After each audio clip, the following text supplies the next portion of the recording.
case you didn't know, episode 4, I was going through the Cullen Coven profiles. We did Carlisle and Edward. They made me very unhappy. So today, we're doing Esme and Rosalie. Moving on to some ladies now. Let's not fool around, let's get right into it. We have Esme and Platt Evanson Cullen. You have enough names there? Lord, and there she is. Oh, isn't she so delightfully demure? I can't stand that. You know that? I really cannot stand doormat Esme, but on we go.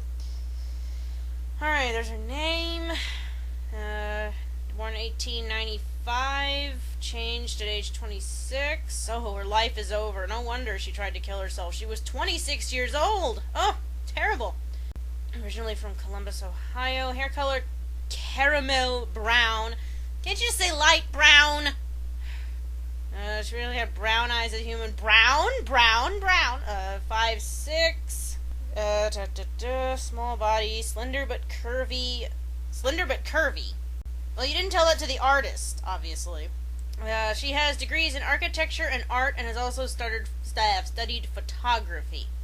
She was born in 1895, and she only has degrees in architecture and art and photography. If you've got all this time, why don't you have degrees in everything?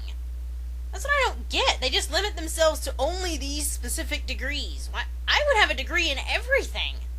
All she does is restore old houses, happy homemaker. She has no car. Because we needed to know that.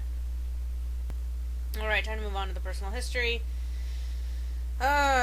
She lived on a farm, although in her teen years she found it hard to conform to the behavior that was expected of a respectable young lady at the time. She lived on a farm! She was a farm girl! What? You can't have this both ways. She wasn't a tomboy living, in a respectable, in a neighborhood. She wasn't a tomboy, living with her, respectable parents. She was a farm girl. She can climb trees and run around and do everything she wants. In fact, she was expected to do that sort of thing. I'm sorry, that was just so stupid. That was so stupid. You say she's a farm girl and then say she had to be respectable. No! It didn't work like that! 1911, she fell and broke her leg while climbing a tree. 1911, she'd be 16 then. And Dr. Cullen treated her. Although she mentioned it to no one at the time, meeting Carlisle affected her deeply. He was unlike anyone she had ever met, genuinely thoughtful and truly interested in what she had to say. Unfortunately, he was in town only briefly and soon left, but she never forgot him. He fixed her broken leg, and she immediately fell in love with him. Why are all the females in this story so clingy and codependent? They meet this guy, this one guy, who's nice to him, and immediately fall head over heels in love with him. It's ridiculous. I mean, I just could say, oh, she had a tiny crush on the doctor because he was so handsome, but no, it was immediate true love for her right there. I think it's right there. All of her friends are getting married, but she refused to marry because no one lived up to the memory of Carlisle. She met him once! You met him once! Jeez! Esme tried to persuade her father to allow her to pursue a teaching position in the West, but he didn't think it was respectable for a lady to live alone in the wild. You live on a farm! You live on a farm!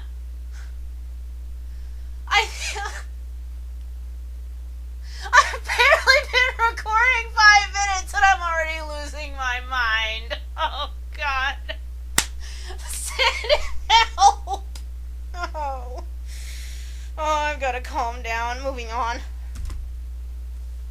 Oh, Daddy pressured her to accept the son of a family friend who wanted to marry her several years her senior. Charles Evanson had good prospects. Esme was indifferent to Charles, but not opposed to him, so they married. Oh, he physically abused her. Her parents rejected her plea for asylum. They counseled her to be a good wife and keep quiet. Oh. Kind of like how Bella always keeps quiet no matter what abuse Edward heaps on her. This isn't making me believe that this is...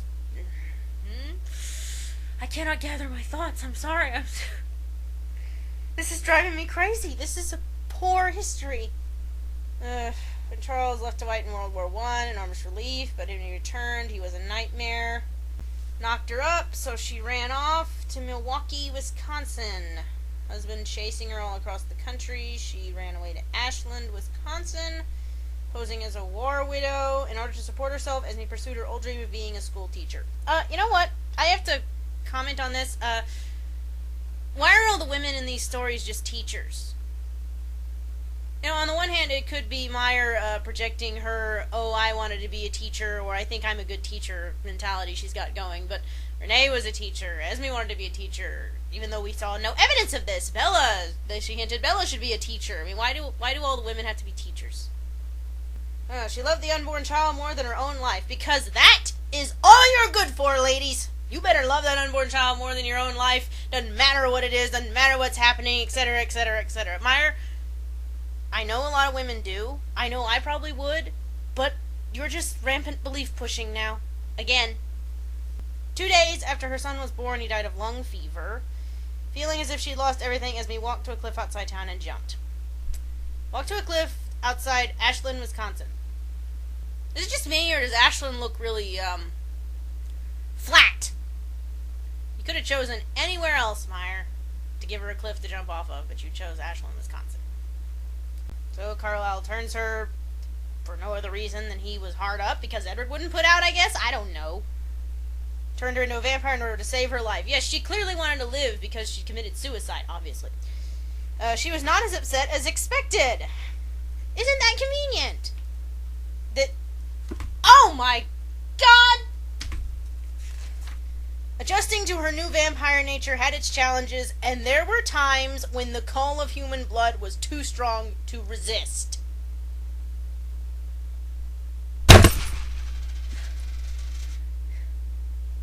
That was me beating on the desk. Meyer, seek help! Seek help! Just seek some effing help! I think this is the angriest one I've ever done.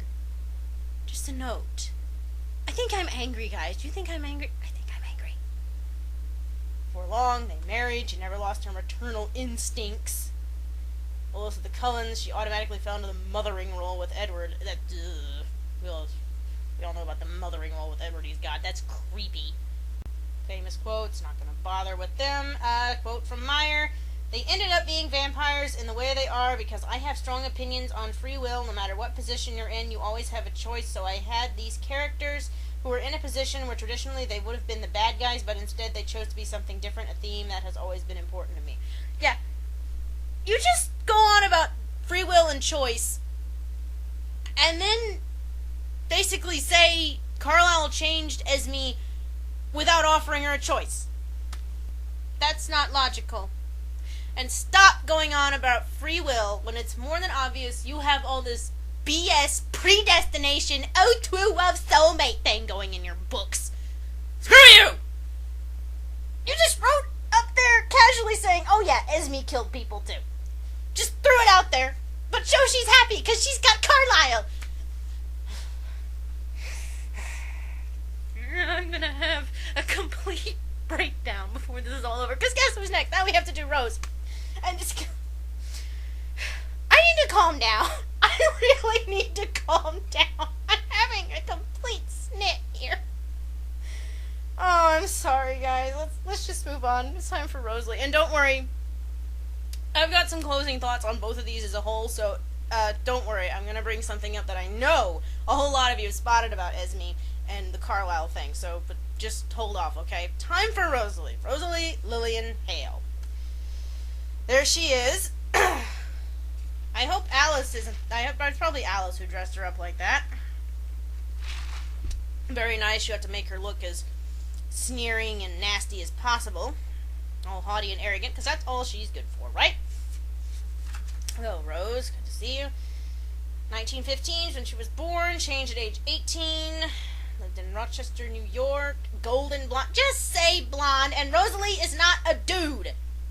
She originally had dark blue, almost violet eyes. She's 5'9". She's all beautiful, blah, blah, blah. No quantifiable supernatural ability. Earned degrees in electrical engineering, business, and astrophysics, and has studied medicine. Notice that the one girl who doesn't study, like, fashion or photography is the one who's vilified. I sure noticed. enjoys enhancing cars and doing anything mechanical, and we've only seen her do it once in canon. You know, you can't tell us these things. You know, we like the idea that she does it, but we don't see any evidence of it. Okay, personal history. Born to a banker and his wife. Luckily, the bank her father worked in stayed solvent through the stock market crash and resulting economic downturn. Oh, Meyer, you're so stupid. Did not seriously impact their families. A banker, the rich banker in the Depression. I'm never going to get over that.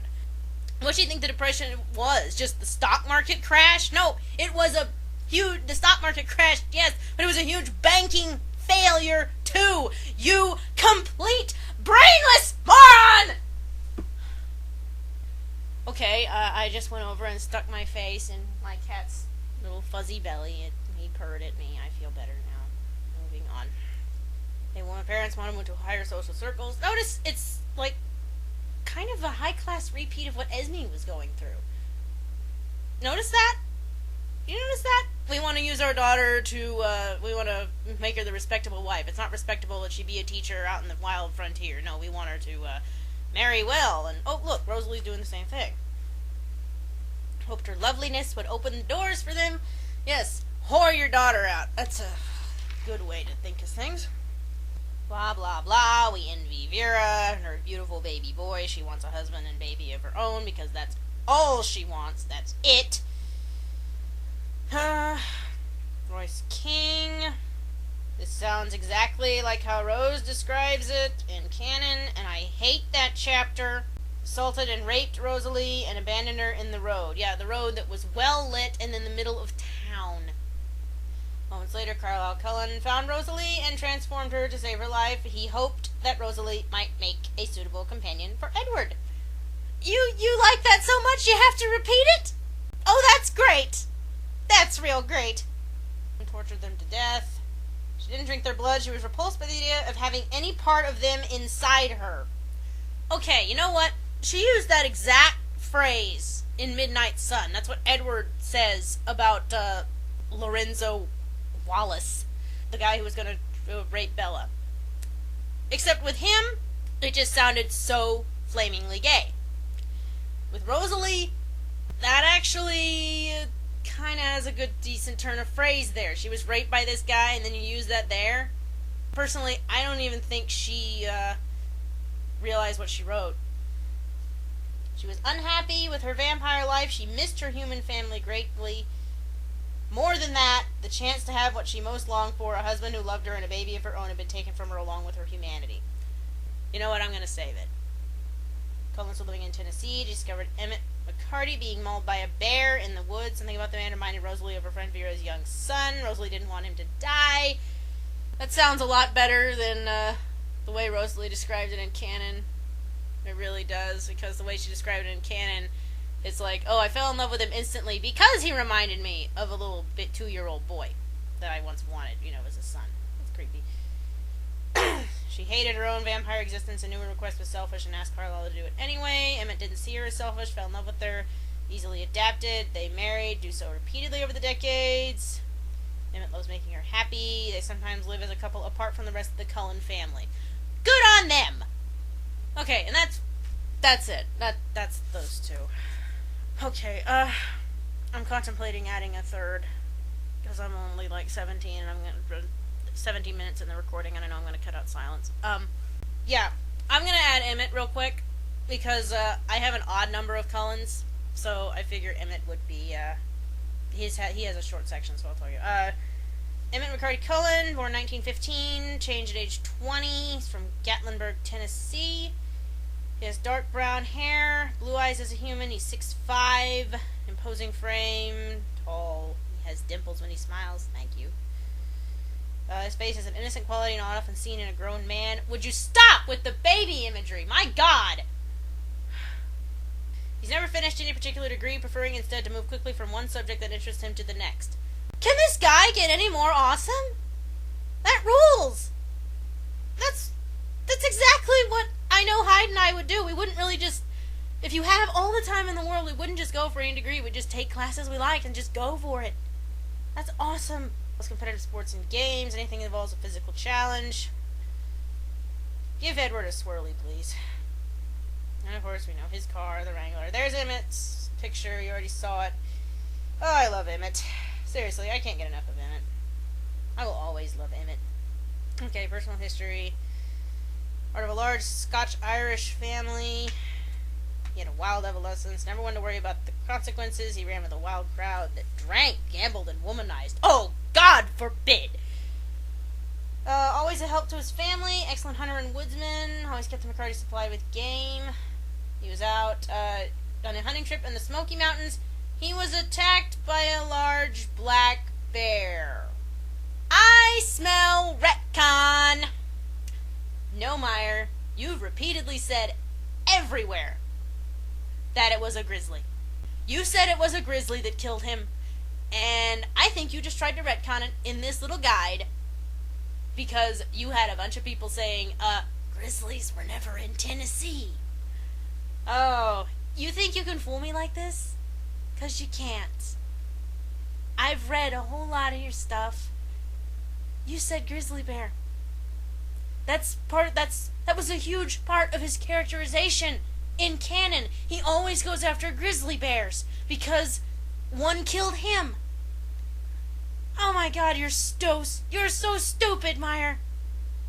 Now, I really need to give you a really good feel for how stupid and how bad this is as a character profile. It's like Meyer thought all of a sudden she was writing another story instead of just general overviews of these people. He was attacked by a large black bear, and it was close to losing consciousness when he thought he heard a second bear fighting with the first. He figured they were battling over who would get his corpse. Then the growling stopped, and Emmett felt like he was flying. He managed to open his eyes and saw what he thought was an angel. You know, all you needed to say was he was attacked by a large black bear, but Rosalie Cullen stopped the bear, killed it, took him to Carlisle, and saved him. This is no mystery. This is a general character overview. I cannot believe she put a dead herring in a simple character profile in her guide. You know, this kind of makes me want to die. See, why you gotta do that? Why, Meyer? Why? Is this your effort to make Bella seem oh so more amazing because she resists human blood all the time? Is that it? Is this it? While being naturally happy in nature, Emmett adjusted easily to the idea of being a vampire. Learning to control himself, however, was a more difficult challenge. In the years just after his transformation, Emmett was often unable to resist human blood. The Cullens were forced to move often until Emmett learned to restrain himself. You know what? You go to hell, Meyer. You go straight to hell. I cannot believe you just wrote that. So casually? Are you trying to make me hate Emmett? Because right there, that's horrible. That's horrible. That's awful. That is. We sit here you've had us all living under the impression that he had the singer that called to him and he had two, and he couldn't resist and he killed them both. But moving often, meaning he's probably killed dozens of people? Damn it! Now, I don't feel bad about this as a spoiler from the future, but at least Leah doesn't get trashed. But we're not there yet. Okay, time for the coda. Time for my final thoughts, which I need to sum up. I said I'd do it. Okay. I know a lot of people were wondering why I didn't go into this with the Carlisle thing when he changed Rose. Changed Rose because he was hoping to present her as a present to Edward. But now it's time to look at it from the other side. That's why I was saving it. I was saving it for the girls. Remember, in the general vampire overview, if you remember, in the vampire overviews, talking about their psychology, they never change. She emphasized that. Their dispositions never change. They are frozen as they are. They never forgive anybody. They never, their mindsets never change. That's the emphasis. They're frozen as they are, as I repeat. I'm emphasizing this because let's first look at Esme. Esme had just thrown herself off a cliff. She just walked out and did it. No hesitation, nothing. It was a slow, deliberate march out of town. It's pretty arguable that aside from the general depression over the loss of her son was exacerbated by postpartum depression. That's pretty arguable. So, yeah, Carlisle changed Esme. So by Meyer's logic that she presented us, she is going to be forever frozen in a state of postpartum depression and be eternally suicidal, eternally mourning the loss of her son. You wrote it, Meyer. That is, but no, she's happy homemaker and all doting and motherly and happy and isn't life just so wonderful for me, la la la. No problems at all. Except that's not what you wrote. Your own canon states that she should be one of the most miserable vampires in existence. Constantly unhappy, constantly wanting to die, constantly mourning her son. And Carlisle froze her like that because he wanted to have sex with her. You can argue it's true love all you want. I don't buy it. I don't buy any of the true love with these people. Okay, so there's that. Esme one's simple enough. Then there's Rose. Rose was a gang rape victim in the street. And he turned her. She's forever stuck at that point. She's forever trapped. By your own admission, Meyer, they're frozen in the state that they were changed in. She is forever trapped in that terrified, helpless, violated mindset. That's it. That's it for her. That's all she has. You trapped her as an eternal, traumatized, recent rape victim. And not only did you have Carlisle offering up said rape victim to his son, and then vilify her when she's not interested, because, all you did was get gang raped, man. How can you resist precious, wonderful, perfect Edward Cullen? What's wrong with you? But she's constantly having sex with Emmett. Meyer, do you not know how rape victims work? It can take years for a woman to even feel comfortable being touched by other people. It can take a woman years for her to even think about sexual content, sexual anything, without feeling sick. It can take a woman years to get over feeling afraid and helpless and vulnerable. There are women who don't just feel sullied and violated. There are women who feel that they're now worthless because they're raped. And considering the huge emphasis you put on virginity in your stories, I'm surprised you didn't have her feel that. But no, she's fine. No problems. Nothing. And a lot of people did point this out, the vilification of Rosalie because she's a blonde and Meyer has to show all them blondes that she's hotter than them and better than them. The vilification of her is what I can't get over. She was savagely gang raped and beaten and effectively killed by 4 men. They committed probably one of the most horrible atrocities that a person can commit on anybody. To her. All of them did, repeatedly, and left her for dead in the street. Again, screw you, Meyer. Okay, I've screamed and tantrumed enough. This is going to be a short episode. I'll get to the next ones. Next one. The next 2 are going to be Jasper and Alice. We're going to have a lot of ranting there. Hopefully not nearly as much screaming as this one. I'm sorry if I blew out anybody's speakers. I was just so angry. I really was. I'm sorry. I think I'm going to go take a nap now. Thanks for listening. Thanks for enduring me. See you on the flip side.